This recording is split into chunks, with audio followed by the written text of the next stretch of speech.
সবাইকে স্বাগত দীপ্ত সন্ধ্যার সংবাদে। সাথে রয়েছে দোলা ডলরের। শুরুতেই জানাবো সংবাদ শিরোনাম।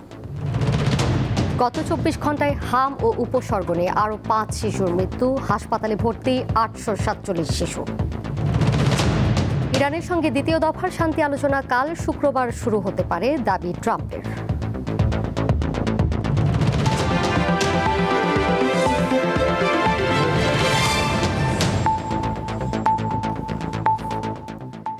দেশে গত 24 ঘন্টায় হাম ও হামের উপসর্গ নিয়ে আরও 5 শিশুর মৃত্যু হয়েছে।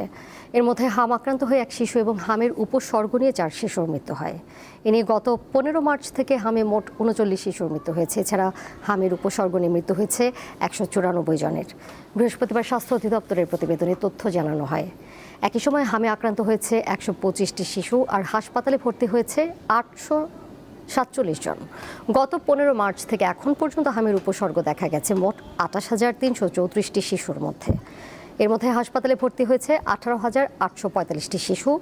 তাদের মধ্যে 4,059 জনের হাম শনাক্ত হয় আর হাসপাতাল থেকে ছাড়া পাওয়া রোগীর সংখ্যা 15,728।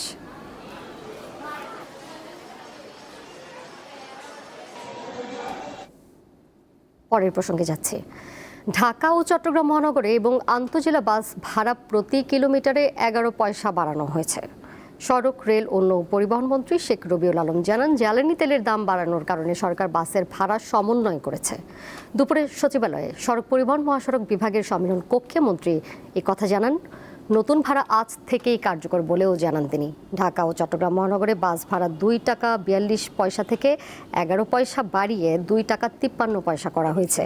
আর আন্তজেলার বাস ভাড়া 2 টাকা 12 পয়সা থেকে 11 পয়সা বাড়িয়ে করা হয়েছে 2 টাকা 23 পয়সা।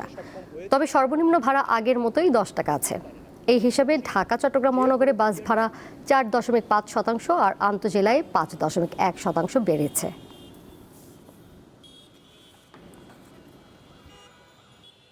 কিছু যৌক্তিকতা আছে, আবার কিছু দাবি বাড়ানোর ক্ষেত্রে তাদের দাবিটা আমাদের কাছে মনে হয়েছে শুধুমাত্র পরিবহন মালিকদের পক্ষে এরকম।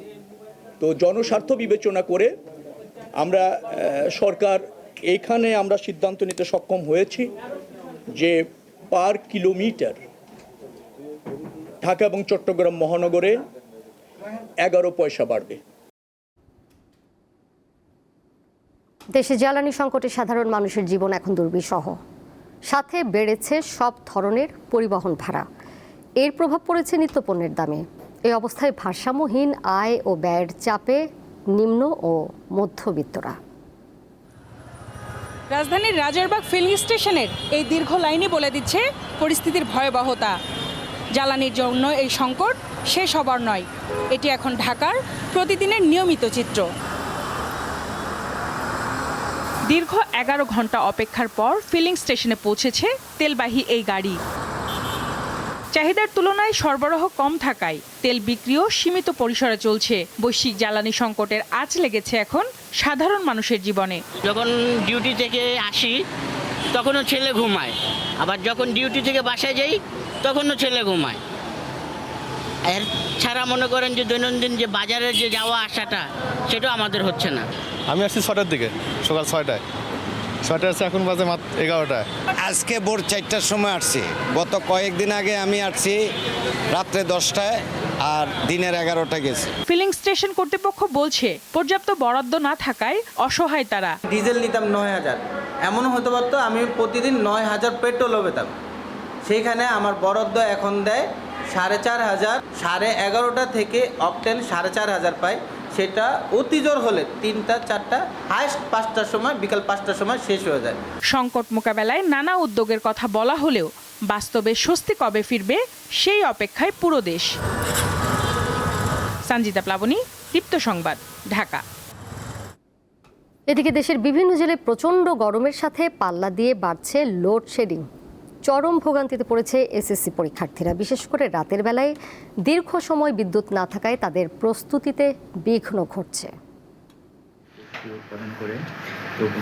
একদিকে প্রচণ্ড গরম, অন্যদিকে নেই বিদ্যুৎ। এভাবেই প্রস্তুতি নিতে হচ্ছে গাইবান্ধার এসএসসি পরীক্ষার্থীদের। বিশেষ করে গ্রাম অঞ্চলে বেশি লোডশেডিং এর ভোগান্তিতে পড়তে হচ্ছে তাদের। বিদ্যুতের কারণে আমাদের পড়াশোনা করতে অসুবিধা হতেছে। বিদ্যুৎ আসে 5 মিনিট থেকে আবার চলে যায়, 1 ঘন্টা 1.5 ঘন্টা পর্যন্ত বিদ্যুৎ আসে না। রাতেই 2-3 বার করে কারেন্ট যাচ্ছে, কারেন্ট যায় মানে 1 ঘন্টা ছাড়া আসতেছে না, আমাদের পড়াশোনা অনেক ক্ষতি হচ্ছে। 6-7 বার কারেন্ট গেছে, আধা ঘন্টা থাকে না, তারপর আমার চোখে সমস্যা, পড়তে অনেক কষ্ট হচ্ছে। পটুয়াখালীতে ভ্যাপসা গরমের সঙ্গে পাল্লা দিয়ে বাড়ছে লোডশেডিং। দিনে 4 থেকে 5 বার আর রাতে 6 থেকে 7 বার করে লোডশেডিং এর কারণে অতিষ্ঠ সাধারণ মানুষ। চরম ভোগান্তিতে পড়েছে জেলার 25,000-এর বেশি এসএসসি পরীক্ষার্থী। বারবার কারেন্ট যাচ্ছে, পড়তে সমস্যা হচ্ছে, ফ্যান চলতেছে না, কারেন্ট নাই, গরম লাগতেছে। পরীক্ষা চলাকালীন যদি এরকম বারবার কারেন্ট নিয়ে যাওয়া হয় তাহলে তো আমাদের পরীক্ষার প্রিপারেশন নিতে অনেক কষ্ট হয়ে যাবে। আমাদের পড়াশোনার সমস্যা হচ্ছে, গরমে পড়া যাচ্ছে না, দিনের বেলা কারেন্ট যাচ্ছে, রাতের বেলা পড়তে বসছি, কারেন্ট যাচ্ছে। নড়াইলে ফিলিং স্টেশনের জেনারেটর নষ্ট থাকায় বিদ্যুৎ চলে গেলে তেল সরবরাহ বন্ধ হয়ে যাচ্ছে। ফলে বিদ্যুৎ ফেরার অপেক্ষায় দীর্ঘ সময় ধরে দাঁড়িয়ে থাকতে হচ্ছে গ্রাহকদের। গত 1 সপ্তাহ ধরে তাপদাহে অতিষ্ঠ চুয়াডাঙ্গাবাসী। বেশি ভোগান্তি পোহাতে হচ্ছে খেটে খাওয়া মানুষদের। সঞ্জিদা স্নিগ্ধা, দীপ্ত, বার্তাকক্ষ। জ্বালানি সংকটে নারায়ণগঞ্জে অলস পড়ে আছে অসংখ্য পণ্যবাহী লাইটারের জাহাজ। এতে পণ্য সরবরাহ বিঘ্নিত হচ্ছে, ফলে বাড়ছে দ্রব্যমূল্য। এদিকে পণ্য খালাস না হয় সমুদ্র বন্দরের বহির্নোঙরে বেশি সময় থেকে মাদার ভেসেলগুলোকে দিতে হচ্ছে অতিরিক্ত মাশুল। চট্টগ্রামের মাদার ভেসেল থেকে নারায়ণগঞ্জে পণ্য পরিবহন করে প্রায় 250টি লাইটারেস জাহাজ। জ্বালানি সংকটে এর সংখ্যা কমে দাঁড়িয়েছে 50টিতে। ফলে সময়মতো পণ্য খালাস করা যাচ্ছে না, যার প্রভাব পড়ছে দ্রব্যমূল্যের বাজারে। তেল না পেয়ে নারায়ণগঞ্জে অলস পড়ে আছে অসংখ্য লাইটারেস জাহাজ। এতে ক্ষতিগ্রস্ত হচ্ছেন ব্যবসায়ী সহ আমদানিকারকেরা। লাইটারেস জাহাজ না মেলায় বড় জাহাজগুলোকে চট্টগ্রাম বন্দরের বহির্নোঙরে বেশি সময় ধরে অপেক্ষা করতে হচ্ছে, ফলে বাড়ছে মাশুল। লাইটারেস জাহাজ মালিকরা বলছেন, জ্বালানি সংকট নিরসন চেয়ে লাইটারেস জাহাজ মালিকদের সংগঠনের পক্ষ থেকে 2 দফায় বিদ্যুৎ, জ্বালানি ও খনিজ সম্পদ মন্ত্রী বরাবর চিঠি দেওয়া হয়েছে, তবে কোনো সুরাহা মেলেনি। অনেক জাহাজ লাইটার তেলের অভাবে 2 দিন 3 দিন 4 দিন 5 দিন পর্যন্ত সেলিং করতে পারে না, চিটাগাং এর দিকে মুভ করতে পারে না। ভেসেলগুলো আসতে পারতেছে না, না আসার কারণে আমাদের কোম্পানির কাজকামও বন্ধ হয়ে যাচ্ছে। বর্তমানে তেল নাই, জাহাজ যখন আজকে খরিদ করছি 3 দিনে আসার কথা, 7 দিন 10 দিন 15 দিন হয়ে যায়, জাহাজ লাইটারই পায় না, লাইটারই হইতেছেন। জ্বালানি সংকট নিরসনে সরকার দ্রুত ব্যবস্থা নিবে বলে আশা বাংলাদেশ কার্গো ভেসেল ওনার্স অ্যাসোসিয়েশনের। নারায়ণগঞ্জে প্রতিদিন এখানে একেবারে সাহাঘাট থেকে কাশপুর পর্যন্ত অলমোস্ট প্রায় 200 থেকে 250 লাইটারেস জাহাজে পণ্য পরিবহন নিয়ে দাঁড়ায় থাকতো, কিন্তু তেলের সংকটের কারণে বর্তমানে আমাদের এখানে 50 থেকে 60টা জাহাজের বেশি আর দেখা যাচ্ছে না। জ্বালানি সংকটটা যাতে অতি দ্রুত নিরসন করা হয় সেই ব্যাপারে সরকার যথেষ্ট ব্যবস্থা নেবেন বলে আশা করছি। দেশের অর্থনীতির চাকা সচল রাখা এবং খাদ্যদ্রব্যের সরবরাহ স্বাভাবিক রাখতে লাইটারেস জাহাজের প্রয়োজনীয় জ্বালানি সরবরাহের দাবি ব্যবসায়ীদের। সঞ্জিদা স্নিগ্ধা, দীপ্ত, বার্তাকক্ষ। সুপ্রিম কোর্টের উভয় বিভাগে ভার্চুয়াল কার্যক্রম পরিচালনার বিরুদ্ধে আজও বিক্ষোভ মিছিল করেছেন আইনজীবীদের একাংশ। বৃহস্পতিবার দুপুরে সুপ্রিম কোর্ট প্রাঙ্গণে শতাধিক আইনজীবী মিছিলে অংশ নেন। এই সময় তারা বলেন, ভার্চুয়ালি বিচার কাজে মামলা নিষ্পত্তি কম হয়, বিচার প্রক্রিয়া স্থবির হয়ে পড়ছে। তেল, গ্যাস বা অন্যান্য সংকট অতিক্রম করে আদালত চালু রাখার আহ্বান জানান তারা। অবিলম্বে এই সিদ্ধান্ত প্রত্যাহার করা না হলে কালো পতাকা কর্মসূচি পালনেরও ঘোষণা দেন তারা।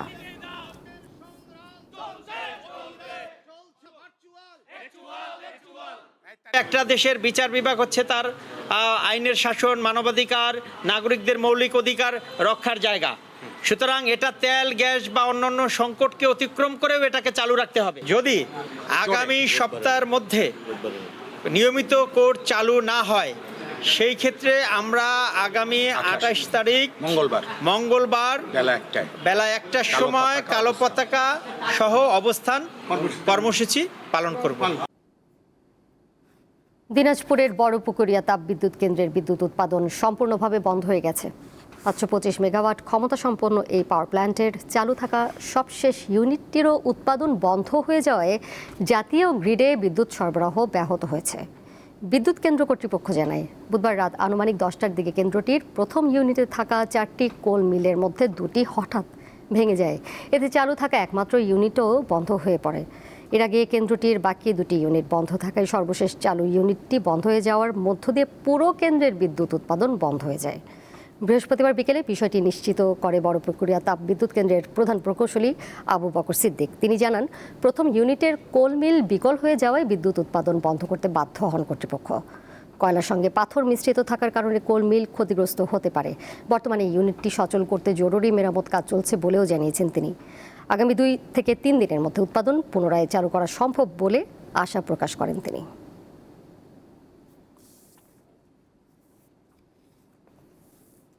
আন্তর্জাতিক প্রসঙ্গ। ইরানের সঙ্গে শান্তি আলোচনার দ্বিতীয় দফা শুক্রবারের মধ্যেই শুরু হওয়া সম্ভব বলে দাবি করেছেন যুক্তরাষ্ট্রের president Donald Trump. New York পোস্টের এক প্রতিবেদনে এমনটা বলা হয়েছে। পাকিস্তানি কর্মকর্তারা জানিয়েছেন, আগামী 36 থেকে 72 ঘন্টার মধ্যে আলোচনা শুরু হতে পারে। এই বিষয়ে নিউ ইয়র্ক পোস্ট ট্রাম্পের অবস্থান জানতে চাইলে খুদে বার্তায় এটি সম্ভব বলে জানান তিনি।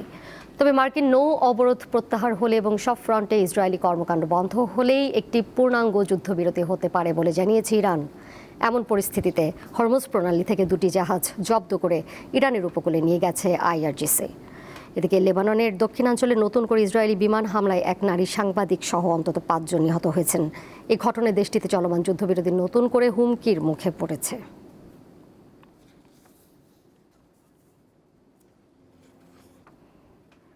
কড়া নিরাপত্তার মধ্য দিয়ে ভারতের পশ্চিমবঙ্গ বিধানসভা নির্বাচনের বহুল প্রতীক্ষিত প্রথম দফার ভোট গ্রহণ শেষ হয়েছে। স্থানীয় সময় সকাল 7টায় ভোট গ্রহণ শুরু হয়। ভারতীয় গণমাধ্যমগুলো জানিয়েছে, 294টি আসনের মধ্যে প্রথম দফায় 16টি জেলার 152টি আসনে ভোট গ্রহণ হয়েছে। এসব নির্বাচনী এলাকায় প্রায় 3,60,00,000 ভোটার। বিরতি ছাড়াই ভোট চলে স্থানীয় সময় বিকেল 5টা পর্যন্ত। সকাল থেকেই প্রতিটি ভোট কেন্দ্রে ভোটারদের স্বতঃস্ফূর্ত ও দীর্ঘ লাইন লক্ষ্য করা গেছে। সুষ্ঠু ও শান্তিপূর্ণ নির্বাচন নিশ্চিত করতে প্রতিটি ভোট কেন্দ্রে 3 স্তরের নিরাপত্তা বলয় গড়ে তোলা হয়। আইনশৃঙ্খলা রক্ষায় পুলিশ ও আধা সামরিক বাহিনীর পাশাপাশি প্রথমবারের মতো বিভিন্ন স্পর্শকাতর এলাকায় সেনা সদস্য মোতায়েন রয়েছে। ভোট গ্রহণ শুরু হওয়ার আগের রাতে রাজ্যের বেশ কিছু স্থানে উত্তেজনা ও বিক্ষিপ্ত সংঘর্ষের খবর পাওয়া যায়। ফিলিস্তিনের অবরুদ্ধ ভূখণ্ড গাজায় গত 24 ঘন্টায় ইসরায়েলি সেনাবাহিনীর গুলিতে 2 জন ফিলিস্তিনির মৃত্যু হয়েছে। এছাড়া ইসরায়েলি সেনার গুলিতে আরও 4 জন আহত হয়েছেন। গাজার স্বাস্থ্য মন্ত্রণালয়ের বরাতে বার্তা সংস্থা আনাদোলু জানিয়েছে, বুধবার উত্তর গাজা উপত্যকার জাবালিয়াতে ইসরায়েলি হামলায় 1 ফিলিস্তিনি নিহত ও আরও 4 জন আহত হয়েছেন। এছাড়া আগের হামলায় আহত আরেকজন ফিলিস্তিনি বুধবার মারা গেছেন। স্থানীয়রা জানিয়েছেন, সীমান্ত বরাবর অবস্থানরত ইসরায়েলি সামরিক যান থেকে গাজা শহরের পূর্বাঞ্চলীয় এলাকাগুলোতে কামানের গোলাবর্ষণ ও ভারী গুলি বর্ষণ করা হয়েছে। এছাড়া ইসরায়েলি সামরিক যানগুলো দক্ষিণ গাজার খান ইউনিসেও ব্যাপক গোলাবর্ষণ করেছে। মন্ত্রণালয় জানিয়েছে, 2025 সালের 10 অক্টোবর যুদ্ধবিরতি কার্যকরের পর থেকে ইসরায়েলি হামলা ও গুলিতে 786 ফিলিস্তিনি নিহত এবং 2217 জন আহত হয়েছেন।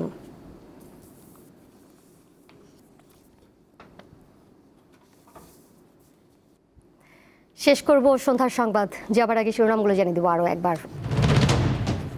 গত 24 ঘন্টায় হাম ও উপসর্গ নিয়ে আরও 5 শিশুর মৃত্যু। হাসপাতালে ভর্তি 847 শিশু।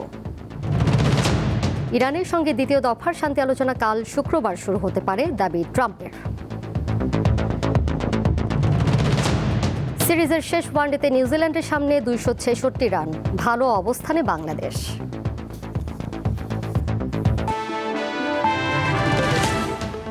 এই ছিল এখনকার মতো। পরের সংবাদ দেখবেন রাত 11টায়। এছাড়াও আরও তথ্য এবং বিনোদনের নানা খবরাখবর জানতে যুক্ত থাকুন দীপ্ত ডিজিটাল প্ল্যাটফর্মে। ধন্যবাদ সবাইকে এতক্ষণ সাথে থাকার জন্য।